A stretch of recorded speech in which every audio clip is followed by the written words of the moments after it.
Go! Alors, me revoilà de nouveau avec maîtresse Audrey et là, on a prévu une séance du tonnerre de Dieu. Vous allez voir.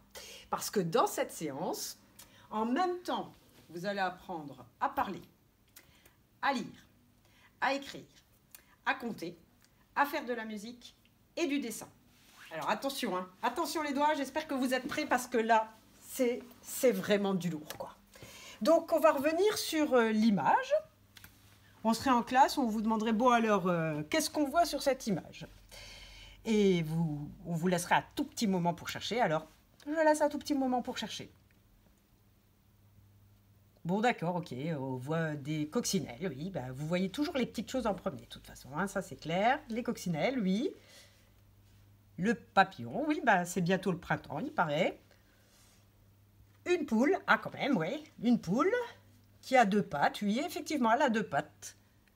Elle n'a qu'une aile. Non, non, non, elle n'a pas qu'une aile, mais rappelez-vous les grands, quand on fait du dessin dirigé et qu'on se met du côté pour vous montrer que si on dessine qu'une seule jambe quand on nous voit du côté, c'est normal parce que l'autre jambe est cachée derrière. Ben là, peut-être que ça a un lien.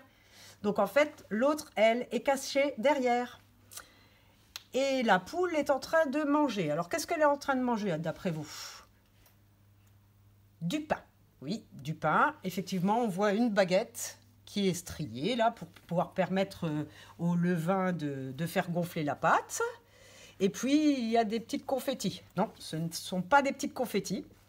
Ce sont des petites miettes de croûte. Parce que la poule, pour manger, elle tape avec son bec sur le pain qui est dur, donc sur la croûte.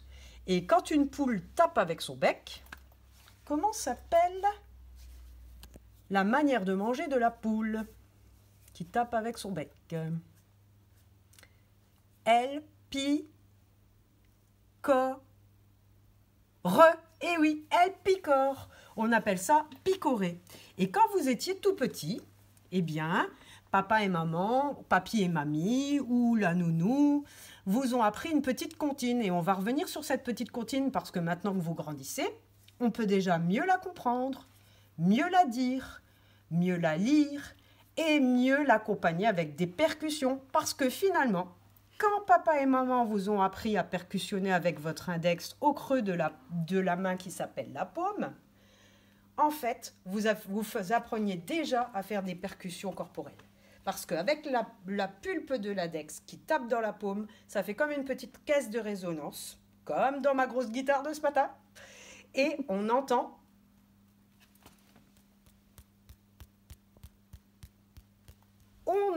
le bruit de la poule qui picore. Eh oui. Et donc, quand vous étiez petit, en fait, sans le savoir, vous intégriez déjà la mélodie de la voix qui chante et de la voix de papa et maman. Et même, vous saviez déjà taper les syllabes.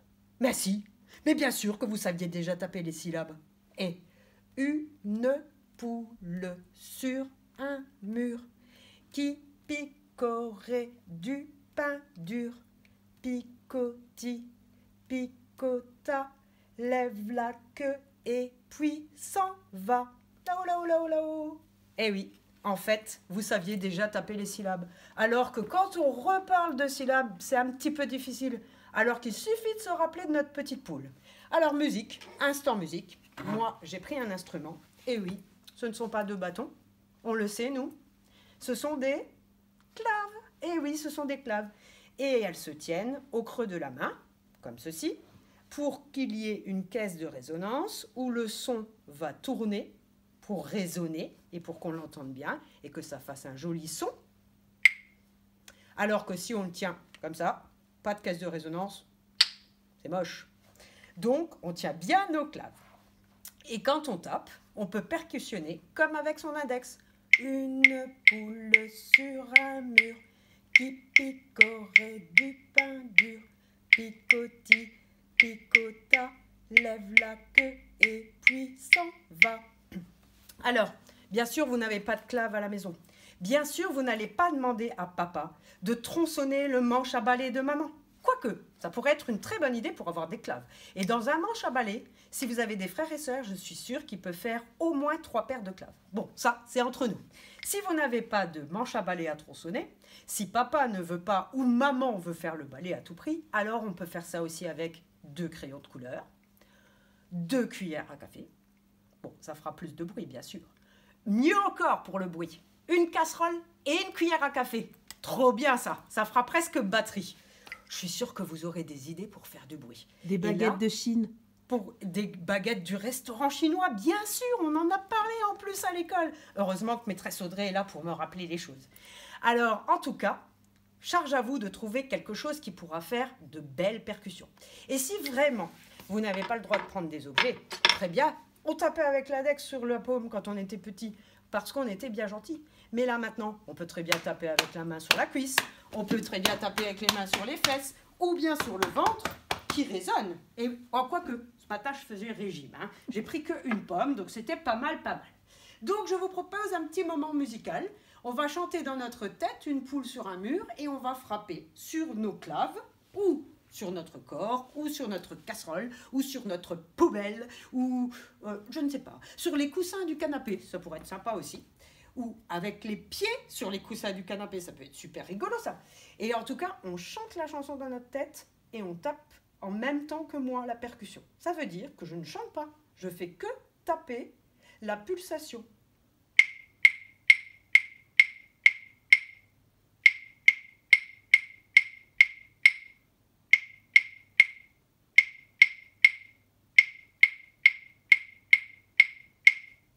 Bon, si vous avez réussi, bravo, vous êtes vraiment des chefs.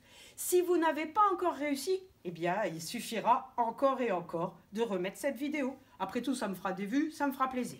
En tout cas, merci pour vos retours, parce que nos retours sur la boîte de l'école, ça nous fait super plaisir. Et je reçois même des photos de Faustine, qui ne fait pas partie de notre école, mais qui nous suit de près. Merci Faustine.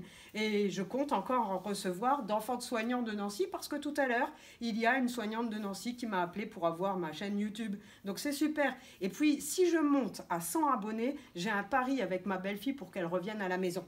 Donc voilà, c'est tout. C'était pour vous motiver à vous abonner. Google, je crée mon compte YouTube, je m'abonne à la chaîne des maîtresses. Merci encore. Alors, revenons à notre petite comptine et pourquoi j'ai dit tout à l'heure qu'on allait mieux parler, mieux lire, mieux écrire, mieux compter, et on a déjà chanté, et mieux colorier. Ici, bien sûr, ma comptine, quand je vais vous l'envoyer, elle est un peu grise, elle est un peu moche, on peut dire ça comme ça. Donc vous allez me colorier ça sans dépasser, avec feutre et crayon de couleur. Vous avez le droit d'utiliser les deux. Alors les grands, attention, petite surface, feutre, feutre, encore là je veux bien feutre. Mais grande surface, crayon de couleur, et ça ne veut pas dire de grands traits, bien appuyé et tout, non, non, non, ça veut dire bien appliqué. On prend son temps pour que votre petit album d'Albert, à la fin, soit le plus beau du monde. Ensuite, petit travail pour bien dire. Maintenant, on est plus grand que quand vous étiez bébé. Donc, quand on prononce la comptine, on dit bien tout. Et on ne se trompe pas. On ne dit pas qui picotait du pas dur. Non, non, c'est qui picorait du pas dur. Et picoti, picota. Attention, on se trompe souvent avec ça. Une poule sur un mur qui picorait du pas dur. Picoti, picota, lève la queue et puis s'en va. Je suis sûre que vous êtes forts. Alors, j'espère que vous allez bien la dire à papa et maman et bien s'entraîner. Alors, pour apprendre à lire, les grands, ce matin, on a parlé du P qui explose avec le poing. Je ferme mon poing et j'explose. Je ferme ma bouche et je fais exploser le son. Alors, dans cette comptine, je vais vous demander aux grands et aux moyens, tiens, il n'y a pas de raison, hein, de colorier, d'entourer, pardon, tous les P qui font P. Vous en trouverez 1, 2, 3, 4, 5, 6. Attention, si vous en trouvez 7, ça veut dire que vous êtes tombé dans mon piège. Je mets tout le temps des pièges. Et le piège, cette fois, c'est la lettre Q, à ne pas confondre avec le P. Je compte sur vous, vous avez le modèle ici, et ici dans la consigne. Entoure tous les P que tu trouveras dans la comptine. À propos du son P, je voudrais faire une mention spéciale et un remerciement à Augustin, qui a fait l'exercice du M que je vous ai donné mardi. Je vous avais demandé, cherchez dans votre maison toutes les choses dont le nom commence par un M. Alors, bravo Augustin, il a trouvé M comme mouchoir, maquette, micro, masque, moule, manette, montre, mezzanine, manteau, memory, Martin Matin, c'est un jeu, mallette, mouche et moufle. Eh bien, dis donc, bravo. Hein. Je dirais 20 sur 20, même 100 sur 100, même 1000 sur 1000. Hein. Donc, comme je n'ai eu que la réponse d'Augustin, j'attends que d'autres grands m'envoient des réponses. Et puis, maîtresse Audrey me fait un petit signe pour me dire, même les moyens, ils peuvent chercher. Donc, aujourd'hui, vous allez chercher dans votre maison toutes les choses qui commencent par un P. Compris ? Par exemple, vous pouvez très bien regarder de près votre papa. Ou bien alors, quand vous allez faire pipi. Je suis sûre que vous êtes en train de rigoler. Bon, c'est bien. Au moins, on aura au moins servi à ça. Vous faire un petit peu rigoler et vous changer les idées. Alors maintenant, on passe à faire de l'art plastique. Ça, c'est une bonne idée, faire de l'art plastique. Alors, maîtresse Audrey a essayé de m'apprendre à faire un poussin en pâte à modeler. Bon, alors, je suis sous sa surveillance pour maintenant faire le troisième poussin parce que j'ai besoin de 3 petits poussins qui vont picorer des graines dans leurs assiettes. Elle m'en a fait 2. Je lui avais dit de m'en faire 3 et elle m'a dit non, tu vas faire un petit effort pour apprendre. Alors, je vais essayer de vous apprendre à en faire en même temps. Si vous avez de la pâte à modeler, c'est super. Si vous n'en avez pas, vous pouvez très bien prendre de la pâte à sel. C'est facile à faire, on trouve facilement la recette sur Internet. On peut la manipuler très facilement, on n'est pas obligé de les faire cuire, on peut s'en servir le lendemain, on remet tout en boule, on met dans le réfrigérateur et comme ça on a une boule de pâte, c'est assez agréable à manipuler. Maîtresse Audrey a envoyé la recette lundi à ses élèves. Alors du coup, il faudra qu'on l'envoie à mes élèves également. Donc maintenant, je reprends mon histoire de petit poussin. Donc, elle m'a donné une boule moyenne de pâte à modeler que je malaxe dans ma main pour pouvoir la faire réchauffer et que je la manipule très bien. Cette pâte à modeler, donc je vais la modeler. Et elle m'a dit, d'abord, tu vas faire 2 boules. Et tu en gardes un petit peu de côté. Alors, je vais en garder un petit peu de côté. Je vais remalaxer et je vais faire 2 boules. Elle m'a dit une plus petite et une plus grosse. Alors, je prends une petite quantité et une plus grosse quantité. Ensuite, elle m'a dit, tu devrais faire un mouvement circulaire avec ta main parce que les petites sections sont en train d'apprendre à faire le mouvement circulaire pour faire un rond, tandis que les moyens sont en train de faire le mouvement circulaire pour faire des spirales. Très bien. Donc, je mets la petite boule au creux de ma main et avec l'autre main, je vais appuyer très légèrement en faisant un mouvement circulaire pour que ma boule devienne bien ronde. Circule, circule. Circulaire, ça veut dire rond, vous aurez compris. Ah, voilà. Donc là, j'ai déjà ma petite boule qui servira à faire la tête. Je fais le même geste avec la moyenne boule. Après l'avoir malaxée, je vais pouvoir la modeler.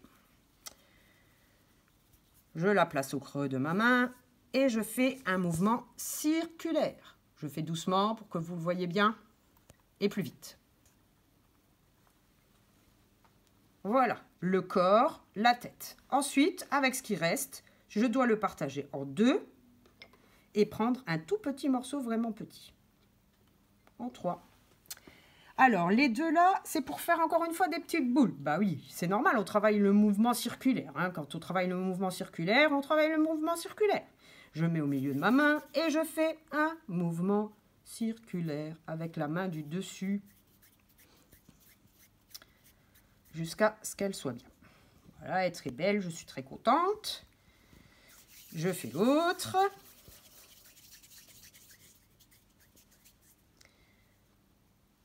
Voilà. Elles sont belles mes boules. Ah, mes mains, j'avais oublié qu'il fallait les écraser. Bon, bah, je les écrase, tant pis, elles étaient belles. Voilà, écrasé. Ensuite, on a besoin d'un petit crayon. Parce qu'on va dans le détail avec Maîtresse Audrey. Pour faire les petites plumes sur les ailes. Hop et hop. Et sur l'autre, hop et hop. Voilà. Alors, je peux mettre ma tête sur mon corps. J'appuie un peu pour qu'il tienne debout. Ensuite, une petite aile à sa droite. L'autre petite aile à sa gauche. Et le petit bout, c'est pour faire son bec.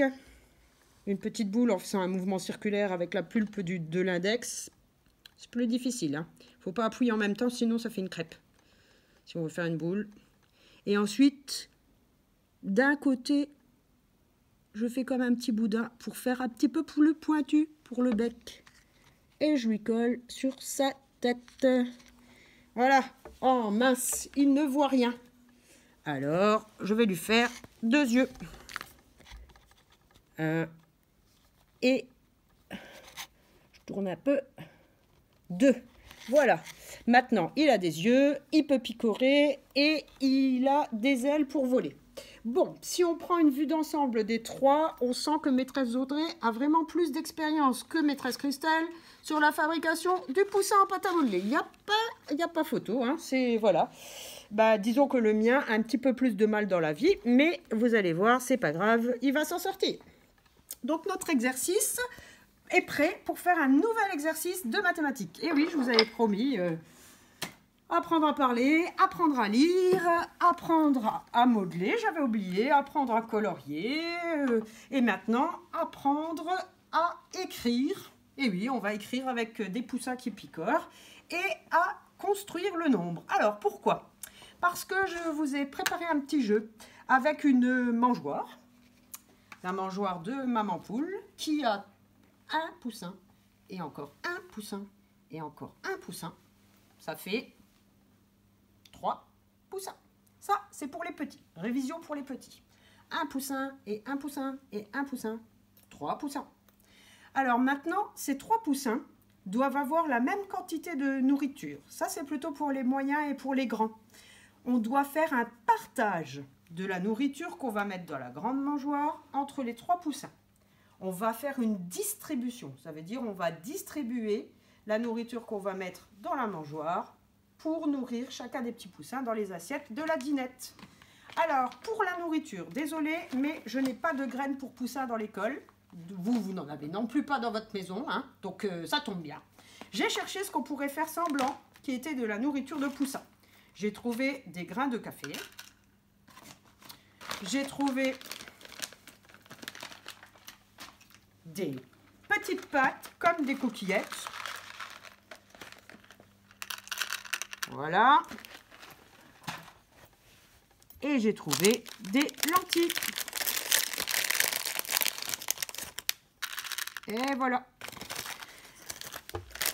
Alors, on va donc faire semblant qu'on est la maman poule qui picore. Comment?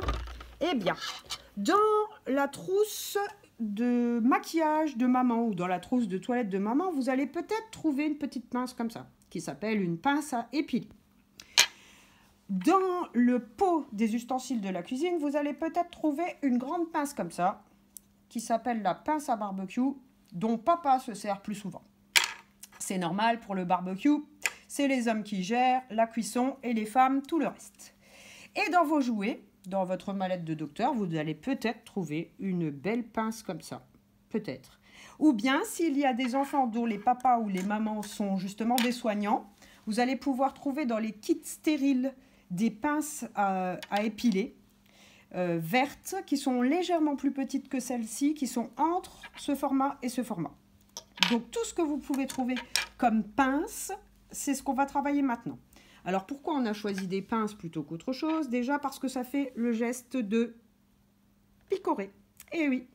Et ensuite, parce qu'à l'école maternelle, on prend beaucoup de temps à travailler la pince en écriture. C'est-à-dire mettre son pouce en dessous, son index au-dessus et plier ses autres doigts en dessous. Et avoir son poignet qui est bien mobile et qui se pose sur la table quand on écrit. Ça vous rappelle le geste de l'écriture? Normalement, c'est ce que ça doit faire. Et je vous ferai faire un petit exercice où il faudra monter le long de la pince et redescendre, et monter le long d'un stylo et redescendre pour voir si vous avez bien travaillé votre pince. Donc, on va distribuer les petites graines en picorant. Nous sommes le bec de la maman et on va distribuer à chacun des petits oiseaux, des petits poussins, pardon, pour qu'ils aient la même quantité. Alors, quand on va travailler chez nous, je vous conseille de commencer avec la pince à barbecue de papa. Parce qu'elle est plus grosse. Et quand on commence à faire des choses comme picorer, par exemple, nous, on ne sait pas les êtres humains, on apprend. Donc, on commence avec un grand outil. Et quand on est fort avec le grand outil, après, on passera au moyen outil. Et enfin, on passera au tout petit quand on aura une grande dextérité de notre pince. Vous voyez, là, c'est beaucoup plus facile, quoi. Donc, je prends avec ma pince. Enfin, c'est pas si facile, on voit que je ne suis pas une poule, hein. Et je donne au petit poussin violet. Je prends encore et je donne au petit bleu. Et je donne au petit vert. J'en ai donné un au violet, un au bleu, un au vert. Ils ont autant de graines chacun. C'est ça, distribuer. C'est ça, partager. Partager, c'est quand on prend un gros paquet pour en donner la même quantité à 3 destinataires, en l'occurrence des poussins. Et lorsqu'on distribue, c'est quand on emmène un à un. Voilà. Donc ça, c'est super important de travailler ça en mathématiques. Ça prépare à travailler la division, parce que finalement, on va diviser ce paquet de graines en 3 petits paquets. Voilà. Donc on y va, on continue comme ça avec la grosse pince. Je vous fais un deuxième exemple. Et puis, j'essaye de prendre les petites lentilles, mais là, il faut être très très précis. J'ai réussi. Voilà. Et voilà. Donc maintenant, comme j'ai bien réussi avec la grosse, j'ai envie de voir si je réussis avec la moyenne. Pareil, pouce en dessous, index au-dessus, les autres doigts pliés en dessous et le poignet bien mobile. Je prends d'abord les grains de café. Waouh, c'est pas facile avec la moyenne chez moi. Faut que je m'applique, hein.